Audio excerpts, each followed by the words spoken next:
grupo em 2016.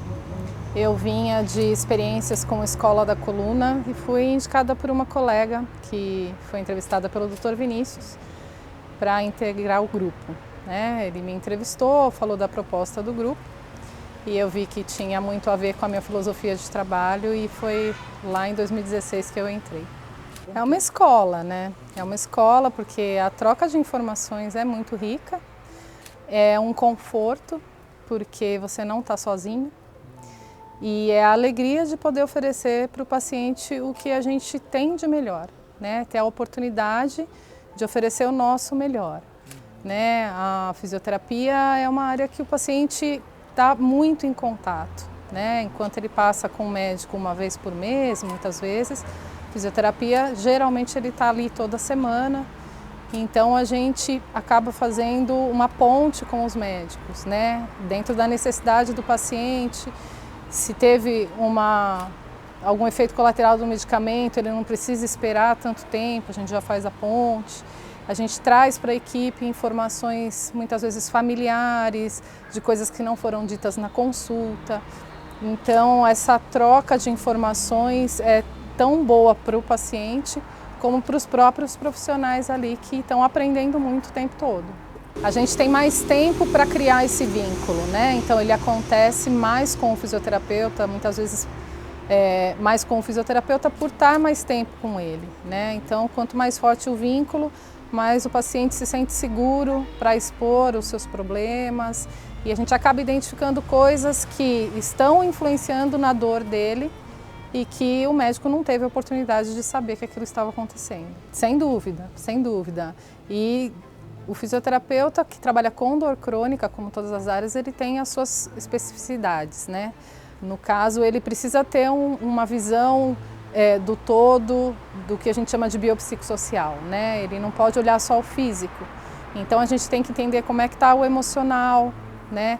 Como é que está a dinâmica familiar, porque tudo isso pode e vai interferir. Como é que é a parte religiosa, né? Que muitas vezes também influencia. Então a gente acaba fazendo também essa questão de ter mais vínculo, de ter mais tempo, consegue ter mais informação. E isso tem que entrar no tratamento fisioterapêutico mesmo, não só na questão de trazer informação para o grupo, mas de respeitar toda essa especificidade desse paciente para que a gente consiga pegar mais pontos que estão influenciando nessa dor, porque se a gente olhar só para o físico, a gente fica muito limitado e não tem tanto sucesso assim. Eu tenho uma filosofia de muito respeito à vontade do paciente, né? Uma das coisas que a gente coloca na ficha de avaliação da fisioterapia é a expectativa do paciente, né? Então, eu pergunto dessa forma, o que você quer da fisioterapia? Qual a sua expectativa? O que você espera, né? Porque na primeira sessão, muitas vezes a gente já alinha isso, porque ele pode ter expectativa de algo que não tem como alcançar, então a gente já alinha isso. Ou, às vezes, eu acho que para o paciente o que ele mais precisa é uma coisa e o que ele quer é outra. Então, alinhar a expectativa é muito importante e o vínculo é muito importante para que ele consiga expor isso, né? Tem coisas que são muito íntimas do paciente, né?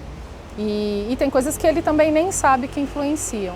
Mas a questão da expectativa eu acho que é um item muito importante de alinhar na entrada dele e vai de encontro com respeito com o desejo dele, né? Eu posso achar que o melhor para ele é outra coisa, mas não é a minha opinião que vale.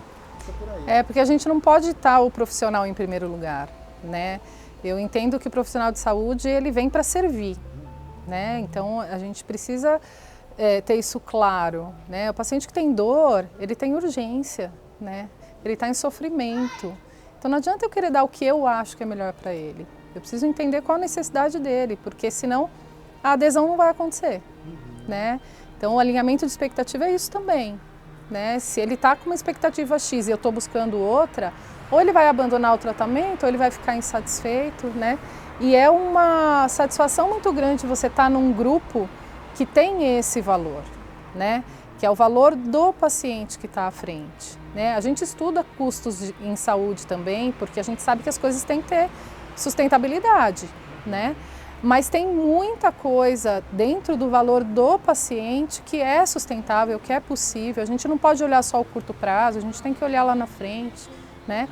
E então é uma delícia trabalhar nesse grupo que tem essa visão que infelizmente ainda não é muito comum, né? A gente pegar o que o paciente precisa e a partir disso a gente viabilizar, seja financeiramente ou não, mas viabilizar que isso aconteça, é não olhar primeiro a viabilidade para depois o que ele quer.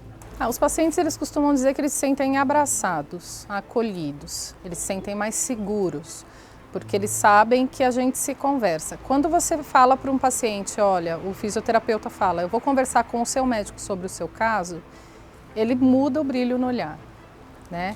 Isso é muito comum. A gente recebe o paciente, pega o pedido médico que ele trouxe, mas diz, olha, eu entendi o seu caso, eu vi o teu exame, fiz tua avaliação, mas eu vou discutir o seu caso com o seu médico, talvez a gente precise envolver uma psicóloga ou o psiquiatra, enfim. Isso muda o olhar do paciente, ele se sente muito mais seguro, isso são palavras deles, né? E eles vêm com uma gratidão, né? Essa semana mesmo uma paciente que é do Dr. Elton, do nosso psiquiatra, confidenciou, falou assim, olha, foi semana de aumentar a dose do remédio, eu estava super bem e aumento da dose me piorou o quadro. Falei, não, fique tranquila, vou fazer um contato com ele agora, vamos ver se ele atende, né? Fiz o contato, ele já deu uma nova orientação, eu passei para ela e ela não acreditou que aquilo estava acontecendo, porque ela achava que ela ia ficar passando mal por um mês até o retorno, né? Então, estar dentro de um grupo multidisciplinar é diferente do que você ter profissionais isolados. Não que da outra forma não funcione, mas eles relatam isso, eu me sinto mais seguro. Eu sei que se alguma coisa acontecer, o meu acesso está fácil, todos sabem o meu caso e como a gente já trabalha junto há muito tempo, o nosso discurso é muito alinhado, né? A gente tem mesmo uma linha única de trabalho. Então o paciente ele não se vê confuso, né? Aquela informação inicial que de repente ele não estava muito afim de aceitar, ele acaba vendo, não, acho que é por aí mesmo, né? O outro profissional me explicou de uma outra forma, mas a informação é a mesma.